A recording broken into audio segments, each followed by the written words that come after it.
Ready to get started. It's conference week, so we're excited. A little different air about the building.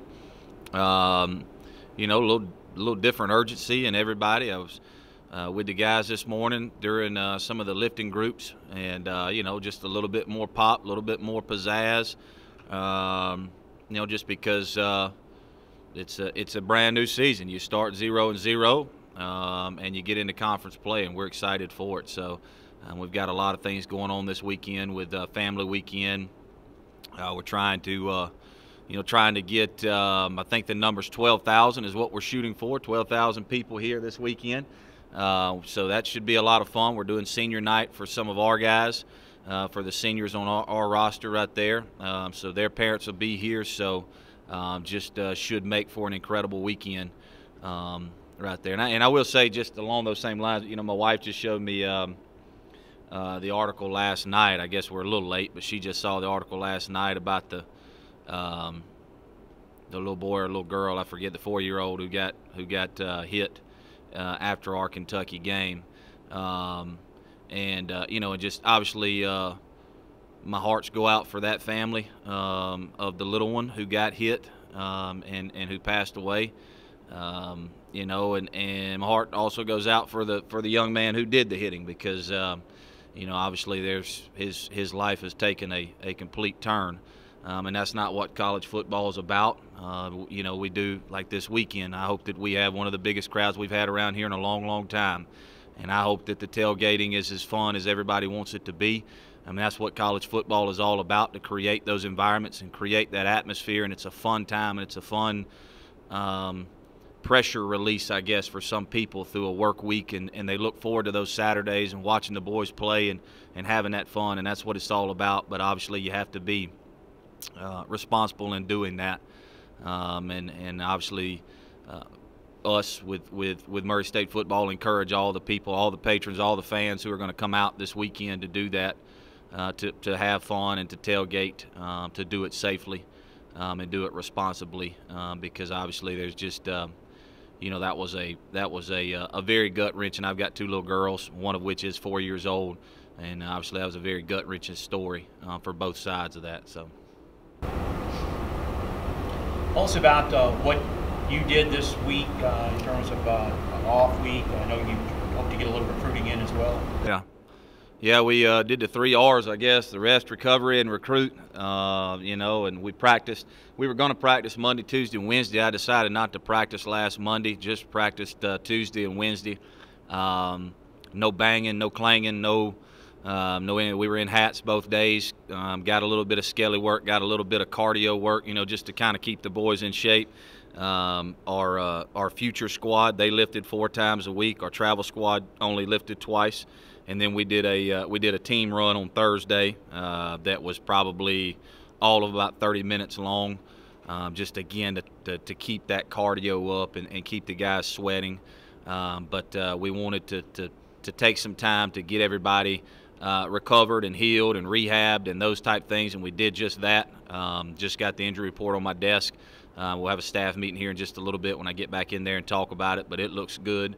Obviously that plan worked for us, get some guys back, and got some of the coaches out on the road. I sent a text out to the coaches in our little group me app, said, man, the only thing better than Friday night lights is Saturday night lights. I had a chance to go watch a high school football game, and man, they had a tremendous student section at this place I was at, and it was just rocking. And that just, man, there's nothing like it other than Saturday football. And so anytime we get a chance to get out on the road to go see some of those guys, and I was obviously going to see a quarterback that we have committed that we're extremely excited about. So it was a great week. And what it does, I just told Drew and Stepney, I just saw them. I said, man, I hadn't seen you in 48 hours. It feels like a month.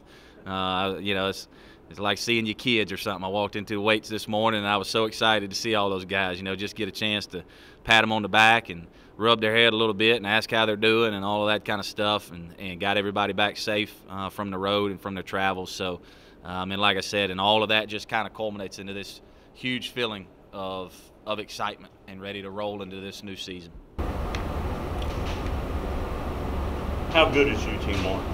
They're UT Martin. They're as good as they've ever been. That's the thing. They're always such a consistent ball club. I have an awful lot of respect for what Jason Simpson has done and continues to do over there at that program.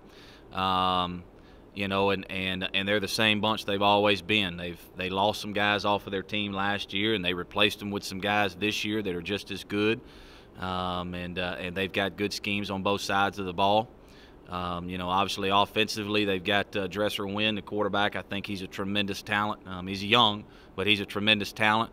They added a kind of a wide receiver slot guy, number 6. He was at Etowamba. I forget his name. But he does their returning and punt return, and he's man, he's an explosive player. He's as explosive as they come on that side of the ball. And then they also added a coach to the, you know, Jeep Wade, who's now their offensive coordinator, coaches their offensive line. I know him very well. Very good coach. You know, will bring his own identity to that offense and what they're going to do. They'll probably be a little bit faster, a little bit more up-tempo than people are used to seeing them be in the past. And they're going to do what they do, and they're going to do it very well, like they always do. And then defensively, they're going to be hard to run the ball on. They're going to put as many people as they can around the box and force you to kind of put the ball in the air. And they've got tremendous talent on the back end to defend that. So they're the same old UT Martin bunch they've always been, and they're always going to be. You know, and we're approaching this game like we always do. You know, our biggest concern is Murray State, and that's what we're focused on. That's what we'll be focused on today and the next day, and the next day after that is putting our plan together and executing our plan the best that we can. UT Martin's 2 running backs. Obviously, it's Galloway and Bo's back. What's it like to see both of them in the backfield? I'm sure you've already seen the UT Martin Austin Peay game. That second half, they just kind of put the Jets on. They're tough, man. They've got a lot of weapons. They're tough, and that's the thing, is they can come at you from different angles. You know, they got those 2 guys in the backfield that can run the ball on you. They do some good things up front with their offensive line and do some new things, again, because of Jeep, you know, and what he's going to bring to the table. And then they've got a quarterback back there that can distribute the ball all over the place, you know. So it's very tough. You can't just – anytime defensively you're going to go into a ball game saying we have to kill the run. We have to crush the run and then keep all the passes in front. But obviously when they have as many talents as they do and as many guys as they do that can do things with the ball, it just makes that job, you know, a little bit tougher. Because if you devote too many to that box with those guys, then they're going to throw it out on the perimeter, and they've got some guys that can hurt you. And they got a quarterback that can get it out there very quickly. You know, it's the same old thing, man. It's football. You gotta, you know, you gotta be careful of what you're going to do and what you're going to emphasize, because when you're playing a team like them that is as talented as they are, they can see that and they can exploit you the other way. So we'll have to do that. But it's defense is defense, man. We're going to start right there. We're going to try to kill the run and play everything else in front. You picked up a horseshoe win against them last year in the rain. Do you think they'll come up here? I know you can't necessarily speak for them, but do you think they'll come up here with a little bit more of an edge on their minds, knowing that last year y'all got the better of it? You know, I don't know. If you watch them against Austin Peay, you watch them against Middle Tennessee, even Missouri, you watch them against all of them. You know, they play with an edge. I mean, that's their deal. You know, they play with an edge. Doesn't matter who you are. So I would expect nothing less. You know, with whatever happened last year, they're going to come up here and they're going to play with an edge. And they're going to get after you, you know, and they play very hard. And, again, that's kind of a testament to Jason Simpson and the job that he does with those guys. He does a really nice job getting those guys ready to play. I know Wynn, he has 8 touchdowns but 6 interceptions. When I've seen him make mistakes, doesn't seem to ever get rattled. He just picks up and goes next play. Yeah, no, I recruited him a great deal out of high school, know the kid very well, know his family. His dad was an athlete, you know. His mom's a tough woman, you know, in the recruiting process. I mean, she don't take any junk, and you could tell it kind of comes through with him. He's got the same type personality. He's a confident kid. Is he going to make some mistakes? Sure, he's young, you know, and that's what young quarterbacks do. But the best thing he's got going for him is, like you said, it does not matter. It doesn't rattle him whatsoever. You know, he's not a guy that you're going to see hang his head, clap his hands, do the old hands up deal. He's just going to go to the sideline, and he's going to look forward to his next opportunity to take the field. And that was what I liked about him in high school. And that's what makes him a good player at the collegiate level, is that that ability to shake some things off and shake bad plays off and go play the next play. Go ahead. I know you had a tough time the first 3 weeks, tough opponents on offense. How do you hope to get the offense kick-started here going into OVC play? Worry about this week.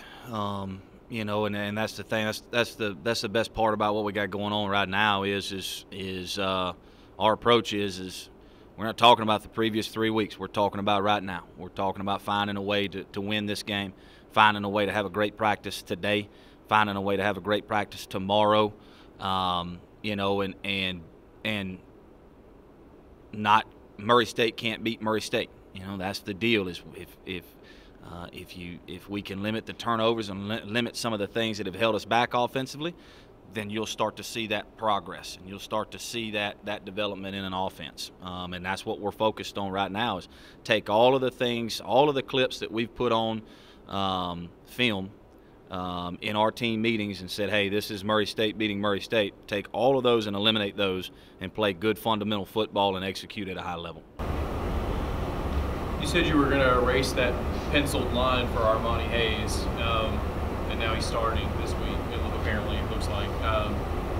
Maybe just talk a little bit about possibly his development and what has given you guys the confidence to give a freshman that opportunity at the wide receiver? His confidence. You know, he gives us confidence through his confidence. He thinks that he thinks he belongs. When he went out there at UK, he thought he belonged out there. It didn't matter that he's 17, 18 years old. He's got a great deal of confidence. He's got a great deal of explosive capabilities. That's the reason why we signed him. You know, he is a little bit raw at some things, but he's developed those skills and continues to get better at those things. And it's little things. It's how we want him to get in a stance, you know, and certain things like that he may be not used to doing that makes him a little bit uncomfortable. And he's forcing himself to get more comfortable doing those things that we want him to do. And we've seen that effort on his part.